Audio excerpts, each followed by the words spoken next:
अस्सलाम वालेकुम नाजरीन, मलेशिया एक ऐसा इस्लामी मुल्क है जहां बेशुमार असाइलम लेने वाले आते हैं मुख्तलिफ ममालिक से, उसमें पाकिस्तान भी शामिल है। पाकिस्तानी वो जब असाइलम करते हैं उनकी क्या क्या मुश्किलात होती हैं और आजकल केस कैसे चल रहे हैं। हमारे साथ हैं उमर फारूक साहब मलेशिया से। हम उनसे नई ताज़ा तरीन मालूमात लेंगे। अगर प्रोग्राम लंबा हुआ तो हम 2-3 प्रोग्राम कर लेंगे, क्योंकि आजकल सिर्फ टिकटॉक है या छोटे प्रोग्राम, छोटे क्लिप पसंद किए जाते हैं। हम 8-10 मिनट का प्रोग्राम करेंगे। अगर बात मुकम्मल ना हुई, अगर कोई इसमें रह गई बात, तो फिर एक और प्रोग्राम कर लेंगे। फिक्र ना कीजिएगा। प्रोग्राम बड़ा है। मैं पाकिस्तान से जो आ रहे हैं, पाकिस्तान के रहने वाले और जो यूरोप में रहते हैं, उनके अजीज रिश्तेदार मलेशिया में हैं, क्या क्या मसाइल हैं। बहुत सारे मसाइल भी हैं जो हमें नॉर्मल टेलीफोन पे तो बता देते हैं, लेकिन इंटरव्यू में नहीं बताते। और हो सकता है कि उन मसाइल पे भी बात करें। और जो हमारे अजीजों कारब, हमारे दोस्त, हमारे साथी वहां हैं, उनके लिए भी ये बेहतर है पता करेंगे। जी अस्सलाम वालेकुम। वालेकुम सलाम, क्या हाल है सर आपका? ठीक ठाक है अल्हम्दुलिल्लाह। यहाँ तो ठंड शुरू हो गई है और दोपहर के बज रहे हैं तकरीबन 1:30। और आपके पास वक्त क्या है और मौसम कैसा है? जी सर, यहाँ मौसम 12 महीने सेम ही है। गर्मी रहती है, ज्यादा गर्मी नहीं जैसे पाकिस्तान में जून जुलाई का है। और यहाँ नॉर्मल टेम्परेचर है 27-28 डिग्री पे, और रात के तकरीबन 8 बज रहे हैं। तो यूक्रेन की जंग का आपके ऊपर भी असर पड़ा है? कोई महंगाई हुई है, कोई जो एनर्जी क्राइसिस आई है, या मलेशिया ही है? नहीं सर, यूक्रेन की जंग ने तो पूरी दुनिया को अपनी लपेट में ले लिया है। और गरीब बंदा तो चाहे यूएसए में भी हो, उसको फर्क तो पड़ेगा। यहाँ पे हमें सिर्फ 2 चीजों का बेनिफिट है। पेट्रोल सेम प्राइस पे है, वो महंगा नहीं इन्होंने किया। अच्छा। तकरीबन $2-2.5 का मिल जाता है, 2-2.5 रिंगिट का भी मिल जाता है हमें अभी भी। और जो गैस है वो भी सेम प्राइस पे। बाकी खाने पीने की जो अशिया है वो सारी महंगी है। ऑयल में भी कुछ हद तक इन्होंने कंट्रोल किया, जो तेल है, कुकिंग ऑयल।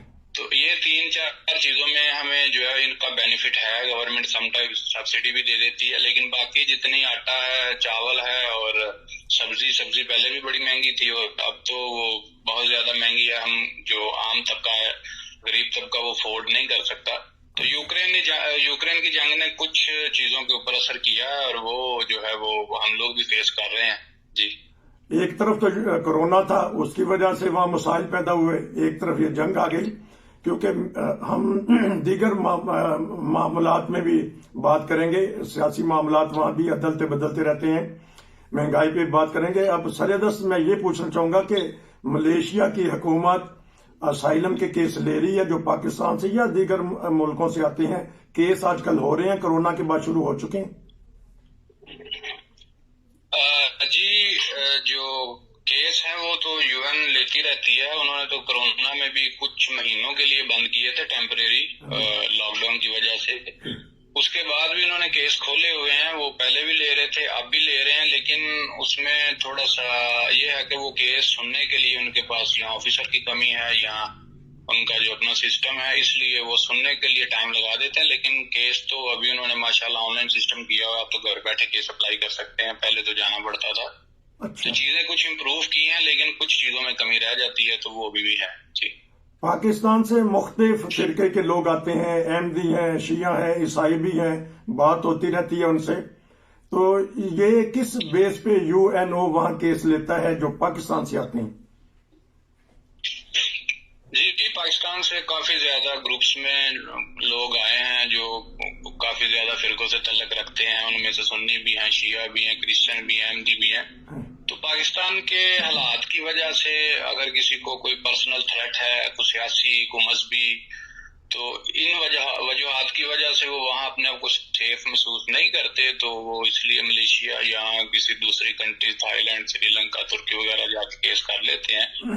तो लोग तो जो है वो आ रहे हैं और अपना जो उनको मसले मसाइल हैं वो यूएन को पेश कर रहे हैं। उसके बाद फिर यूएन उनको डील कर लेती है। जी, तो लोग आके कहाँ रहते हैं? कि यूरोप का तो ये असूल है, अगर एयरपोर्ट पे आते हैं या वैसे भी बॉर्डर क्रॉस करके आते हैं, वहां उन्होंने एक दफ्तर बनाया, वहां जाके इंदराज करवाते हैं, फिर वो जगह देते हैं کھانا دیتے ہیں, رہائش دیتے ہیں, میڈیکل دیتے ہیں. تو ملیشیا کے بارے میں کوئی نئی معلومات بتائیے گا. جی یہاں پہ تو شیلٹر پرووائڈ نہیں کرتی یو این. یہاں پہ آپ نے اپنی مدد آپ کے تحت ہی آنا ہے اور خود ہی یہاں پہ رہنا ہے اور اپنا گزر بسر کرنا ہے. نئی انفارمیشن جو یہ ہے وہ ابھی یو این کے کام میں کچھ تیزی آئی ہے جو کہ بالکل ختم ہوا پڑا تھا یہ 2 سال کورونا میں. تو یہ اپنے جو ان کا پروسیجر ہے اس کو تیز کر رہے ہیں اور جو یہ ریفیوجیوں سے کٹا ہوئے پڑے تھے ان سے دوبارہ انہوں نے ٹچ کرنا شروع کیا اور ان کے جو انٹرویوز ہیں ان کے جو فائل ہیں ان کو انہوں نے آگے ابھی تیز کرنا شروع کر دیا. جی تو جس طرح آپ نے کہا کہ اندراج ہم آن لائن بھی کر سکتے ہیں, لیکن جب پروٹوکال دینی ہے یا جب بلانا ہے, ہیئرنگ ہوگی, تو پھر پرسنل جا کے تمام افراد کو جج کے سامنے یا جو بھی عملہ کا ان کے سامنے پیش ہونا ہوتا ہے.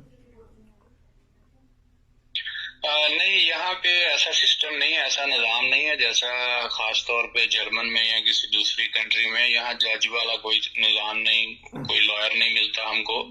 صرف یو این کے آفس میں جانا ہے, ایک چھوٹا سا آفس ہے, انہیں کے پاس آفیسر بیٹھے ہیں, آپ اس کو ایز اے جج کنسیڈر کر لیں ایز اے آفیسر. وہی آپ کی بات سنے گا, ساتھ میں ایک انٹرپریٹر ہوگا, اگر آپ کو بات کرنے میں مسئلہ ہے وہ ہیلپ کرے گا.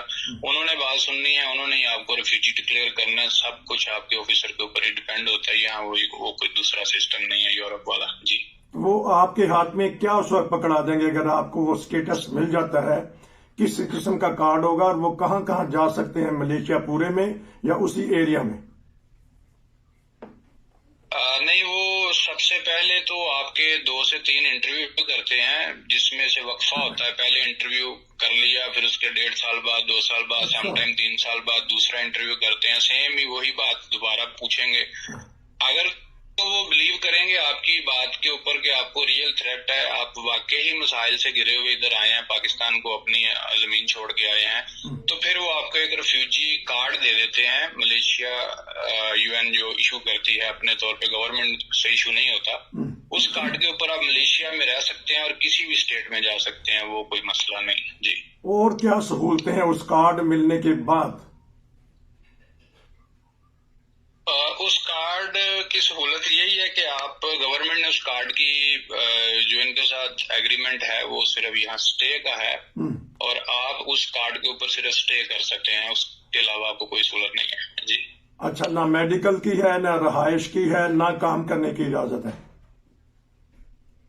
نہیں, یہ ساری چیزیں جو کام کرنے کی اجازت ہے وہ تو اسٹرکٹلی بینڈ ہے, وہ تو منع ہے گورنمنٹ کی طرف سے. جو میڈیکل ہے اس کی کوئی سہولت نہیں ہے. اس کا جو گورنمنٹ سرکاری ہاسپٹل میں آپ جائیں گے تو جتنا بل آپ کا بنے گا اس میں سے 50% ڈسکاؤنٹ صرف ریفیوجی کو ملے گی, یا جس کے پاس یو این کی طرف سے کوئی ڈاکومنٹ ہے. جس کے پاس نہیں ہے, اسٹل آن پروسیس, اس کا کیس چل رہا ہے, اس کو کچھ بھی نہیں ڈسکاؤنٹ ملے گی. اس کو کوئی نہ کوئی پروف کے طور پہ لیٹر چاہیے اپنی کمیونٹی کی طرف سے یا یو این کی طرف سے, پھر ڈسکاؤنٹ ملے گی.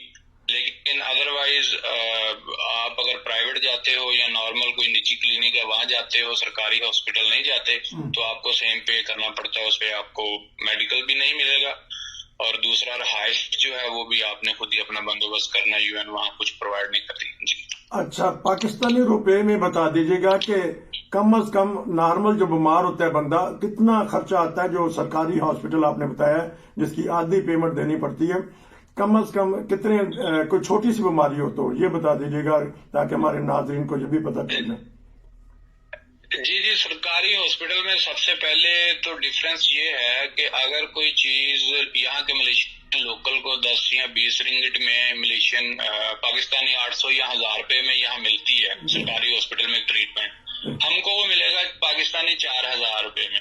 اچھا, جو ملیشیا کا 1000 روپیہ ہمارا 4000, وہ سب سے پہلے, کیونکہ ہمیں وہ فورینر کے لیے ان کا ریٹ ہی علیحدہ ہے سرکاری, اور اس 4000 میں سے بھی ہم کو ڈسکاؤنٹ کر کے وہ 2500 پاکستانی دینا پڑے گا, وہ پھر بھی ہماری کیپیسٹی سے زیادہ ہوتا ہے. اور اگر ہم نارمل چلے جائیں ویسے چیک اپ کے لیے تو ہمارا پاکستانی 8 سے 10,000 رنگٹ لگ جاتا ہے, اور اس میں بھی ہم کو ڈسکاؤنٹ کر کے پھر بھی 5 سے 6,000 رنگٹ دینا پڑتا ہے. میں 2 دفعہ خود گیا ہوں سرکاری ہاسپٹل میں, لیکن مجھے انہوں نے ڈسکاؤنٹ نہیں دی.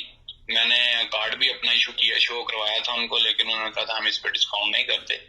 وہ کچھ ایسے ہیں جو ڈسکاؤنٹ دے دیتے ہیں, جہاں آپ کو سیریس مسئلہ ہو, پریگنینسی کا مسئلہ ہو جائے تو پھر آپ کا پاکستانی وہ 70-80 1000 या लाख रुपया बन जाता है, जी। बल्कि इससे भी ज्यादा बन जाता है। ये तो बहुत कम मैंने बताया। वहां जाके फिर आपको कुछ डिस्काउंट दे देते हैं, लेकिन फिर भी आपको पाकिस्तानी लाख 1.25 लाख रुपया देना पड़ जाता है। यानी वो एक सिर्फ एक नाम है उस 50% डिस्काउंट का, लेकिन वो मिलती नहीं। अगर मिल भी जाए तो वो फिर भी दाएं बाएं से करके पूरे पैसे बना के बिल दे देते हैं, और फिर वो हमको अदा करने ही पड़ते हैं। जी, बड़ी दिलचस्प गुफ्तगू हो रही है, क्योंकि वक्त खत्म हो रहा है इस हिस्से का। हम इंशाल्लाह आपसे इसके बाद यहीं से सिलसिला शुरू कर देंगे। आखिर में ये बता दीजिएगा, प्राइवेट जिस तरह आपने कहा कि मुख्तलिफ कम्युनिटी मसलन पाकिस्तानी है या इंडियन है या बांग्लादेशी है, वो वहाँ कुछ डॉक्टर्स या कोई ऐसी हैं तंजीमें जो कुछ ना कुछ रायतें देती हों या फ्री में करती हों। प्राइवेट वाले को तो चाहे वो ले ले चाहे ना ले, गवर्नमेंट की तरफ से कोई पाबंदी तो नहीं होगी, इस तरह मदद हो जाती है। जो बेचारे बहुत सारे लोग ऐसे हैं जो पेमेंट नहीं कर सकते।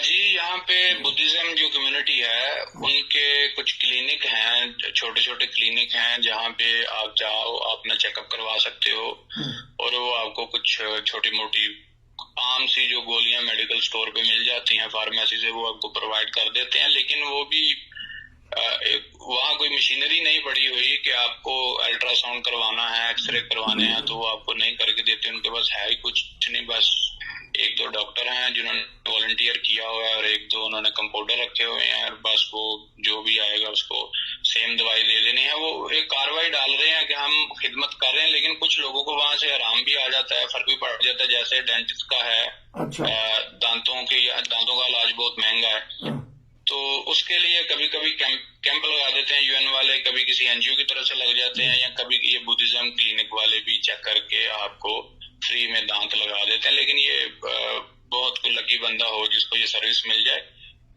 कुल मिला के मेडिकल की वो चीज नहीं मिल रही रिफ्यूजियों को जो मिलनी चाहिए, जो एक रिफ्यूजी का हक बनता है, जो एक लिहाज से। लेकिन फिर भी 30-40% वो एक कर रहे हैं अपना मेडिकल के हिसाब से, जितने उनके पास वसाइल है उस हिसाब से वो पैनाडोल डिस्प्रिन दे रहे हैं लोगों को। जी, जो एक मुहाजिर का हक होता है वो वहाँ अभी नहीं मिल रहा, गो के केस पास हो रहे हैं।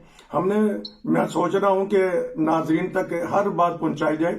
हमने उमर फारूक साहब से पता किया, बेशुरू की बातें हैं, और ये भी हम पता करेंगे कि क्या मतलब है कि जो मलेशिया आना चाहता है, अगर फैमिली है तो पैसों का बंदोबस्त करके, क्योंकि केस पास भी हो जाए, काम की इजाजत नहीं है। हम अगले हिस्से में जो आजकल केस पास हो रहे हैं उसके बारे में पता करेंगे, और फिर एक और प्रोग्राम भी करेंगे, या अगले प्रोग्राम में यही पता करेंगे कि जिनके केस पास हो जाते हैं उनको क्या स्टेटस मिलता है, और वो रीसेटलमेंट यानी यूरोप के किस मुल्क में कब जा रहे हैं। आया कोरोना के बाद कुछ फैमिलियां गई भी कि नहीं, क्योंकि हमने 2 साल पहले कुछ इंटरव्यू किए थे, उन फैमिलियों के बारे में पता करेंगे। नाज़रीन, प्रोग्राम तो लंबा है लेकिन है बड़ा दिलचस्प। हम इनसे दूसरा प्रोग्राम लेंगे। आपका बहुत शुक्रिया। मिलते हैं अगले प्रोग्राम में। नसीर को इजाजत दीजिए। अस्सलाम वालेकुम। अस्सलाम वालेकुम नाज़रीन, हमने पिछले प्रोग्राम में वादा किया था कि मलेशिया के बारे में जो हालात हैं, प्रोग्राम 10-12 मिनट का हो गया था, अब सोचा कि एक और प्रोग्राम कर लिया जाए, और हम चलते हैं मलेशिया। जी, अस्सलाम वालेकुम। वालेकुम सलाम, क्या हाल है नसीर साहब, ठीक ठाक है? शुक्र अल्हम्दुलिल्लाह। अच्छा, बात वहीं से हम शुरू करेंगे ताकि तसलसल बरकरार रहे, लेकिन 1-2 चीजें आपसे ज़मनन पूछ लेता हूँ। मलेशिया में भी जो ये वर्ल्ड कप हो रहा है फुटबॉल का, वो भी जुनून है मलेशिया में भी? जी, मलेशिया में तो बहुत ज्यादा जुनून है। जैसे हमारे पाकिस्तान में क्रिकेट का जुनून है, हर गली मोहल्ले में लोगों ने छोटी छोटी ग्राउंडें बनाई हुई हैं, क्रिकेट खेलते हैं बच्चे भी बड़े भी। यहाँ क्रिकेट नहीं है, लेकिन फुटबॉल का हर दूसरे मलेशियन को शौक है, हर दूसरे। अच्छा, तो बताएं कि कौन से मुल्क की टीम को पसंद करते हैं और कौन से खिलाड़ी को पसंद करते हैं, और आपकी क्या किसमें दिलचस्पी है? इनकी तो पहले अपनी तो कोई टीम नहीं थी, अभी सुना इन्होंने कोई इंटरनेशनल लेवल की टीम बनाई है, मैं जानता नहीं उसको। लेकिन जब इनकी अपनी टीम नहीं थी और फीफा वर्ल्ड कप चलता था, तो ये बैठ जाते थे, जिस तरफ भी गोल होता था ये वो उसको एंजॉय करते थे, और यहाँ पे इनकी कोई खास टारगेट नहीं होता था। और अगर कोई भी टीम जीत गई है तो ये उसके साथ ही सेलिब्रेट करते थे। क्योंकि खुशी की बात है, 30-35 साल पहले पाकिस्तान में चंद लोगों को ही पता होता था, लेकिन आजकल तो जब पाकिस्तानी नौजवान उनको पता है कि मैनचेस्टर क्या है, बुंडेसलीगा जर्मनी की क्या है, स्पेन की क्या है, इटली की क्या है, बहरहाल खुशी की बात है। फुटबॉल जो वर्ल्ड कप है वो पूरी दुनिया में देखा और पसंद किया जाता है। बहरहाल कल अर्जेंटाइन हार गया है सऊदी अरब से, पहला झटका लगा है, हमने खबर भी दी है। बहरहाल देखते हैं कि शुरू में ऐसा ही होता है कि जो टीमें हार जाती हैं बाद में फिर उभर के सामने आती हैं। बहरहाल आपको कैसा महसूस हुआ, मेसी की टीम हार गई है? नहीं, मैं तो अगर कोई हार गई है तो उसके लिए अगर कोई एडवाइस पूछे तो यही है कि अगली दफा जो है वो अच्छी तैयारी के साथ आए, और जो जीत गए हैं उनके लिए यही है कि आप मजीद अपनी ग्राउंड अच्छी बनाएं और खेलते जाएं। चलें, जबरदस्त। अच्छा, अब बात करेंगे वहीं से जो हमारे असाइलम वाले आते हैं, बिलखसूस पाकिस्तान से जो आते हैं, उनकी बात हो रही थी। जब वो केस करवाते हैं ना उनको मेडिकल की सहूलत मिलती है, ना उनको रहाइश की सहूलत मिलती है। अगर हो सके तो पाकिस्तानी रुपए में बात कीजिएगा, कितने का जो रहाइश है वो कितनी महंगी है? पाकिस्तानी रुपए में बताइएगा, 1 या 2 कमरे में इंसान रह सकता है? जी, अगर तो सिटी जो मेन सिटी है उसके अंदर हाइस ली जाए तो वो तो काफी महंगी पड़ेगी। अगर एक छोटा रूम भी लिया जाए 1 या 2 बंदे के लिए तो वो पाकिस्तान में 40,000 तक जो है रूम मिल जाएगा। अगर थोड़ा सा बैकवर्ड पीछे एरिया में चले जाएं तो जो ज्यादा रशिंग नहीं है तो वहाँ पे पूरे का पूरा जो घर है वो आपको 40,000 45,000 पाकिस्तानी मिल जाएगा, लेकिन सहूलतें नहीं होंगी। और अगर जहाँ ज्यादा सहूलतें होंगी ज्यादा आपको मार्केटिंग मिलेगी, और जहाँ खास तौर पे बस स्टेशन ट्रेन स्टेशन जिसके नजदीक होंगे वो यहाँ महंगी होती है, लेकिन वो 40-50 हजार तक आम बंदा भी यहाँ अफोर्ड कर लेता है। जी, तो जो मलेशियन लोग हैं या कोई गैर मुल्कियों की जायदादें हैं वो देते हैं, आराम से मिल जाती है रहाइश वगैरह? क्योंकि बाद लोग तो डर जाते हैं कि ये गैर मुल्की हैं, किराया कहाँ से देंगे। ये इन मसाइल पे कोई गुफ्तगू करना चाहें तो बताएं कि क्या क्या मसाइल रहाइश के बारे में वहाँ होते हैं? यहाँ रहाइश का कोई मसला नहीं है, रूम आपको मिल जाते हैं अवेलेबल।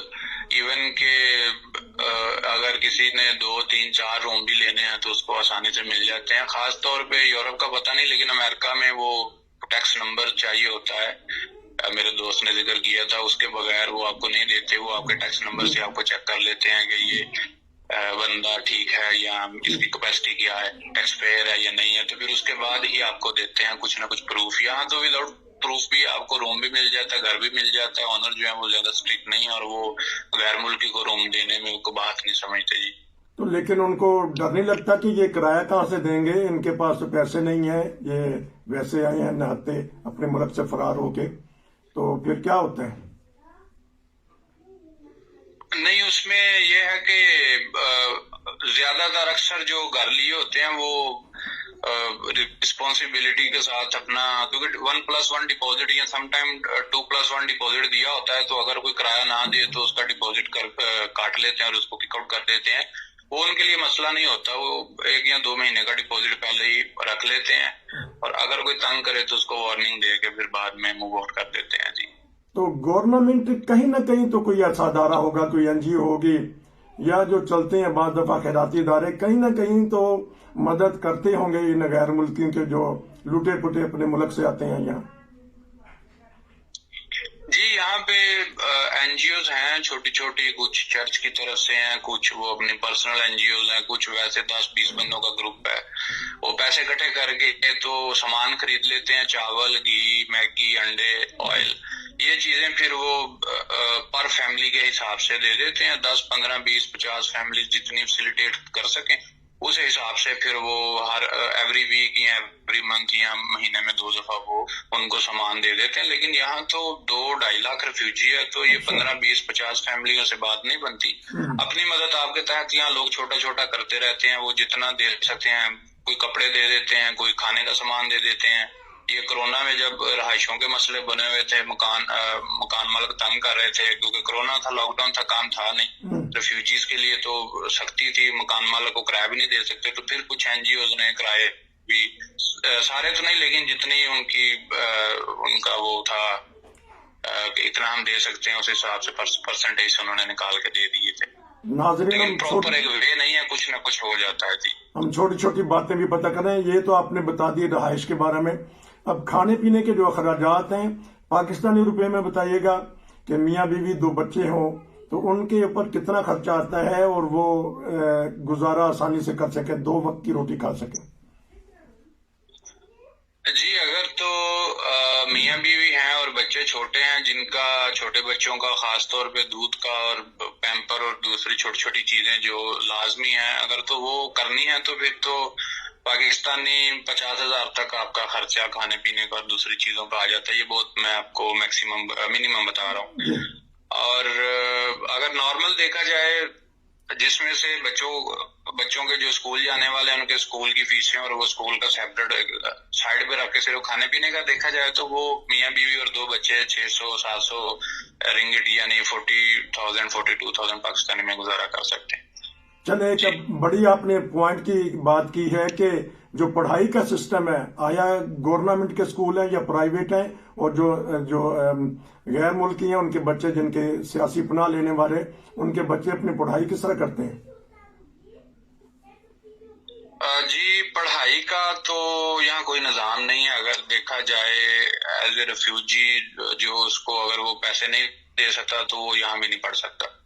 लेकिन यहाँ पे कुछ अच्छे स्कूल हैं, जो कुछ प्राइवेट हैं। गवर्नमेंट स्कूल जो सरकारी हैं या जो मलेशियन हैं, वहाँ तो रेफ्यूजीज को कोई फैसिलिटी नहीं मिलेगी।